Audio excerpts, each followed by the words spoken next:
Halo, selamat datang kembali di channel kami. Hari ini, kami akan membahas sebuah kasus pembunuhan yang sangat mengerikan yang terjadi di Aceh Barat. Kasus ini melibatkan seorang bocah berusia 5 tahun yang menjadi korban pembunuhan yang dilakukan dengan cara yang sangat keji. Bagaimana kisah dan kronologinya? Langsung saja ke videonya. Edwin Jenner.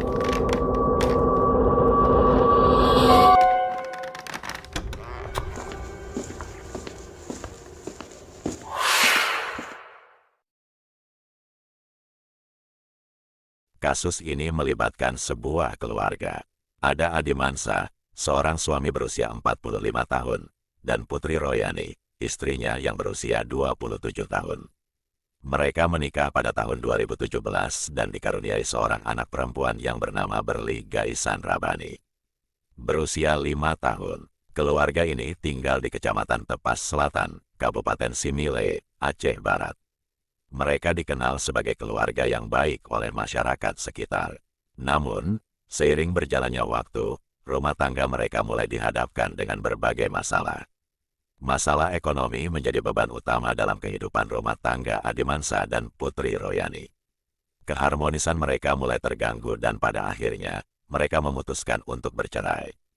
Setelah perceraian, anak mereka, Berli, tinggal bersama ibunya. Sementara Adi Mansa memilih untuk pindah ke desa Pulau Bengkalak, Kabupaten Simile. Setelah bercerai, Putri harus bekerja keras untuk menafkahi anaknya. Dia bekerja di sebuah laundry yang berlokasi di Melabo, Aceh Barat. Sebagai seorang janda, Putri sangat gigih mencari uang demi mencukupi kebutuhan hidupnya bersama Berli. Dia berharap dapat melihat Berli tumbuh dan berkembang menjadi anak yang sukses. Seiring berjalannya waktu, Putri bertemu dengan seorang pria bernama Ai. Ai, yang berusia 22 tahun, adalah warga desa Gampong Tengo, Kecamatan Samatiga, Aceh Barat. Dia bekerja sebagai buruh pembuat gorong-gorong. Hubungan Putri dan Ai tampaknya membuat Putri lebih bahagia dibandingkan saat dia masih bersama dengan mantan suaminya. Hubungan asmara antara Putri dan Ai tampak sangat harmonis. Ai selalu mengajak Berli setiap kali mereka pergi kemana saja, membuat Putri merasa bahwa Ai adalah sosok yang tepat untuk menjadi ayah sambung bagi Berli. Sejak itu, Putri memutuskan untuk tidak berkomunikasi lagi dengan mantan suaminya dan bahkan melarang Berli untuk bertemu dengan ayah kandungnya. Kehidupan Putri tampak lebih berwarna dengan kehadiran Ai. Namun, sebuah kejadian tragis terjadi pada malam Sabtu, tanggal 10 Februari tahun 2024. Adi Mansa, yang baru saja pulang dari bekerja dan sedang beristirahat, mendapat panggilan telepon dari Putri. Putri, dengan suara menangis, memberitahu bahwa anak mereka, Berli, telah meninggal dunia. Berli meninggal pada Kamis malam setelah mengalami demam tinggi dan kejang-kejang. Bahkan, Berli telah dikebumikan di rumahnya. Mendengar kabar tersebut, Adi Mansa merasa sangat terkejut dan hatinya hancur. Dia kehilangan anak semata wayangnya yang sangat dia cintai. Keesokan harinya, Adi Mansa berangkat dari rumahnya menuju ke rumah Putri untuk mencari tahu di mana lokasi pemakaman anaknya. Namun, saat bertemu dengan Putri, Adi Mansa mengalami kekecewaan. Putri tidak mau memberitahu di mana Berli dikuburkan. Putri seolah-olah merahasiakan hal ini dari Adi Mansa, yang sebenarnya adalah ayah kandung Berli. Merasa kecewa dan tidak mengetahui di mana anaknya dikebumikan, Adi Mansa akhirnya pergi dengan hati yang berat. Selain itu, Adi Mansa merasa curiga dengan sikap Putri, mantan istrinya. Dia merasa bahwa Putri sedang menyembunyikan sesuatu. Dalam hatinya, Adi Mansa masih belum bisa menerima kepergian Berli. Hampir 2 minggu berlalu, tepatnya pada hari Rabu, tanggal 21 Februari tahun 2024, Adi Mansa memutuskan untuk melaporkan kematian Berli ke polisi Aceh Barat. Dia meminta polisi untuk menyelidiki penyebab kematian anaknya dan mencari tahu di mana lokasi pemakamannya. Polisi langsung bergerak dan melakukan penyelidikan. Mereka memanggil Putri untuk memberikan keterangan tentang kematian Berli.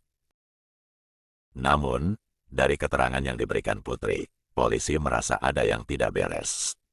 Putri memberikan alasan bahwa dia merahasiakan lokasi kuburan Berli karena lokasinya kurang layak dan khawatir Adimansa tidak setuju. Sebelum Berli meninggal, dia sempat pergi bersama Ai, kekasih Putri. Oleh karena itu, Putri merasa takut jika dia disalahkan atas kematian Berli. Putri juga mengaku tidak mengetahui mengapa Berli pulang ke rumah dalam kondisi lemah dan demam tinggi. Padahal saat pergi, Berli masih dalam kondisi sehat. Melihat kondisi Berli yang mengkhawatirkan, Putri memutuskan untuk membawanya ke rumah sakit. Meskipun Berli mendapatkan perawatan, namun sayangnya, dia tidak tertolong dan dinyatakan telah meninggal dunia. Setelah mendapatkan keterangan dari Putri, polisi langsung memeriksa Ai, orang terakhir yang bersama dengan Berli. Satuan Reserse Kriminal Polres Aceh Barat memutuskan untuk melakukan pembongkaran kuburan Berli untuk kepentingan otopsi, agar bisa mengetahui penyebab pasti dari kematiannya. Setelah dilakukan interogasi terhadap Ai oleh pihak kepolisian dengan sejumlah pertanyaan, Ai akhirnya mengakui bahwa dialah yang telah membunuh Berli. Ai merasa kesal terhadap Berli karena merasa korban tersebut selalu mengganggu hubungannya dengan ibu Berli. Rasa kesal tersebut membuat Ai dendam terhadap Berli.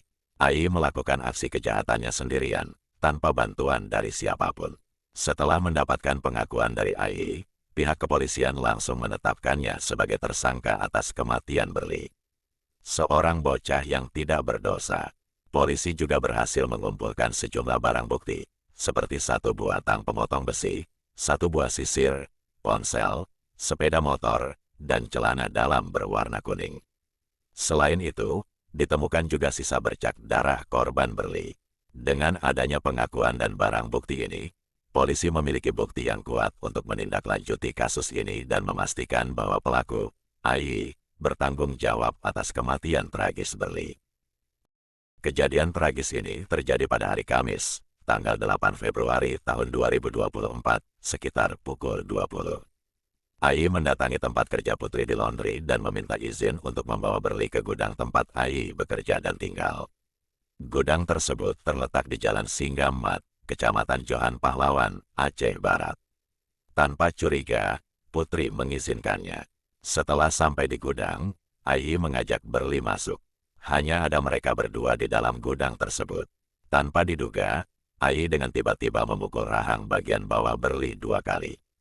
Membuat Berli sangat ketakutan. Ai kemudian mengangkat tubuh Berli dan membantingnya ke tempat tidur yang hanya beralaskan papan. Namun, kekejaman Ai tidak berhenti di situ. Dia mengambil sebuah tang pemotong kawat besi. Dalam posisi telentang, Ai memegang erat kaki Berli dan memaksa membuka celananya. Kemudian, Ai memasukkan tang tersebut ke lubang vital belakang Berli.